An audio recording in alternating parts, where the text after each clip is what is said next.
Hey, how's it going? Going live again. And I'll waste a little bit of time here in the first couple minutes, try to get some people signing up. But the main thing I want to talk about today is the vehicle attacks, sort of like they had in London a week ago. And I'm doing that because I was asked about it by somebody wrote me and said, "Hey, could you talk about that?" And I said, "Certainly. Maybe the next broadcast will do that." So that's what this one's going to be about. I'm going to talk about the attacks in London or similar attacks. I want to give some information of what people could do to help themselves in that kind of situation, not necessarily analyze the attack that happened. And I'm sharing this out with a couple of my groups right now. If you're on here, I appreciate it if you do the same. Share these, comment. Let's get some dialogue going on, and help these live events be something. So please share, please comment, please like. Those help with this. And I just shared it to my group and such. Hey Mary, good to see you. Good to see you, Robert. The other day, before I start talking about the vehicle attacks, the other day I mentioned the poster that I made. And actually I just got some from the printer yesterday for a group that I'm teaching here really soon. I'm sort of proud of them. I think they turned out really good. Here's a sample of the posters that I'm giving the group, when I do the survive a shooting training. So, I had a couple of these made up for the group that I'm teaching here next month. So if you bring me in, you'll get a couple cool posters as well. So I really think they turned out well. And that triangle that I talk about, escape, attack back, deny. You do one of them, you got to move. But once you do one, you might have to do one of the other too. So it's not always just a simple do this, do this, do this in a linear fashion. It could be any of them, and then it could go the other directions. So that's the poster and what I was talking about when I'm talking about the active shooter triangle. So let's see, we're getting a few people on, which is good. So maybe we can start talking about the London attack and what can we do? We see nowadays, we've had more than one. London is just one of the most recent that made the news. People using vehicles to harm and kill others. So we don't have to just worry about firearms or knives or swords or machetes. Now we're worried about vehicles. People using a vehicle to run people over. One of the best things you can do, which is I'm always preaching, is to be aware. Now, I also talk about don't go places where violence happens. I mean, if there's a local bar or an establishment in your community where the police are visiting almost every night because of fights, well, a good way to stay out of trouble is don't go there. However, some of these vehicle attacks, they're in places where I want you to go. I mean, they're in public things. We don't want to stay home afraid of the world. We have to go out and live. So since we're going to go to these places where attacks may happen, we need to be aware. And that's keeping our head out of our apps. Everybody wants to be here in their apps. Keep your head out. Pay attention. No escape routes. Know where you could go. No exits. And it's not to belabor it. It's like you're worried all the time. But you just get in the habit of recognizing and knowing that.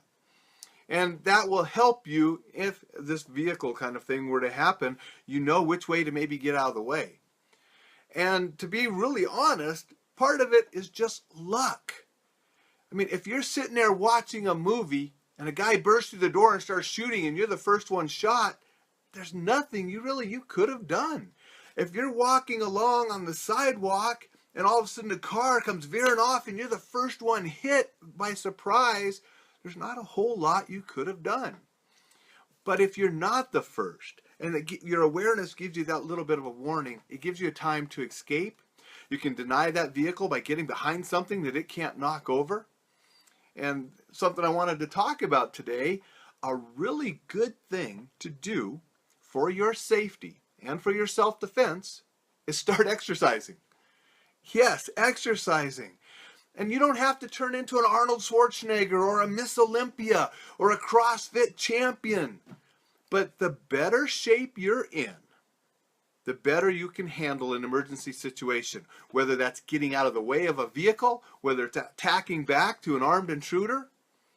anything you have to do physically, you're going to be able to do better if you're on a regular exercise and a regular workout program. So the better you take care of yourself, the better you're going to be able to handle those emergencies. And a couple things I want you to do include in your exercise program. I want you to do something to get your heart rate up a little bit, just for our health. Because the fact is, of heart attacks and diabetes and stroke, all related to exercise and diet, then are going to be mugged and killed by active shooters. So do something that's helping your heart. Do something that's, your diet and exercise that's reducing your body fat to help you be healthier and live longer. I want you to include some intense exercise if you're able to and your doctor approves it, but some short intense bursts, because in an emergency situation, in an attack back situation, that's the kind of power you need. You don't need to be able to run a marathon, but you may need to sprint down a half a block around a corner to get out of the firing zone. You may have to hit that guy repetitively as hard as you can for 15 to 20 seconds to stop that attack. So you need to have those bursts of energy. So the high intensity interval training, including that in your workouts, very important. You want a really good workout, do the 4-minute Tabata protocol, where you go as hard as you can for 20 seconds, you rest for 10. Do 8 cycles of that. It only takes 4 minutes and it kicks your butt. That's the kind of energy you need often in an emergency situation. Do some strength training. The stronger you are, the easier you can do things. It's just that simple. And you don't have to be a power lifter or a Herculean weight lifter, but if you do strength training in your workouts, it will help you with emergency situations. So that's one thing you can do right now to increase your safety, increase the way that you can handle emergency situations or attack back. So awareness, physical fitness, 2 things everyone can do will make you safer. I see some people on here. If you got questions or comments, spit them out there and I'll address those and we can have a dialogue going. I wanted to talk a little bit about the vehicles, but I'll talk about anything else that you want, and just let me know you're out there. I see some of the thumbs going across, which is great. But what are your concerns when we're talking about the vehicle attacks or some of these active shooter attacks, active threats actually now, because it's vehicles, it's knives, it's bludgeons, it's machetes. What else? What are your concerns? If we don't have any concerns, I'll just keep rambling about something else if you want. This morning I had a great conference call. It was supposed to be later this afternoon. We moved it to this morning, but some training that I'm going to be doing here in a week down in Virginia, just out of Washington, D.C. Really looking forward to going down there and helping an organization prepare their people for emergencies and helping them know what they can do to survive until the police get there. And that's what the training that I provide is about. I'm not turning people into law enforcement. I'm not turning people into soldiers. I'm giving them some tactics, strategies, and tools to increase their survivability until the law enforcement gets there. And so that's what the training's about. Helping people be safe, helping people survive in those critical seconds, that gap before law enforcement can get there to take care of situations. Because law enforcement are coming. They're training all the time. They're on their way. But it's going to take them a while. And depending on where you live, the different circumstances will depend on how long that gap is. Let's see. Robert, you got any questions? Mike, any questions? Seeing different people on here. And if not, just shout out and say, hey, let me know that you're listening. Let me know what you want to talk about. Another thing, I guess, talking about the vehicle attacks. We need to be aware of, what's going on, but also, the little safety things. Maybe you're walking on the inside of a sidewalk instead of right by a road. If a crowd starts to run, which is going to happen if a vehicle starts to plow into them, what are you going to do? Okay? It's going to be better to go with and sideways through the crowd than try to fight against them. And you have to be really careful that you don't get knocked down and trampled. that's going to injure as many people or more than the vehicle in a large crowd, is the damage and the injuries that can happen if you get knocked down and trampled. Look at what's happened in different fires, in different emergencies where people have died just like that. So you need to be able to keep upright and try to get out of that swarm that could trample you. So there's another little tip that we can do when we're dealing with crowds, when we're dealing with a possible attack by a vehicle that's causing a mass confusion and a mass rushing of different ways.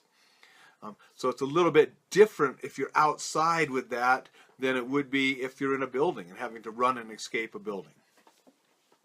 LEO usually don't stop violent crime. They pick up the pieces after the fact. That's a great comment, Dwayne, and it's true. We don't carry LEOs around in our back pocket as our bodyguards.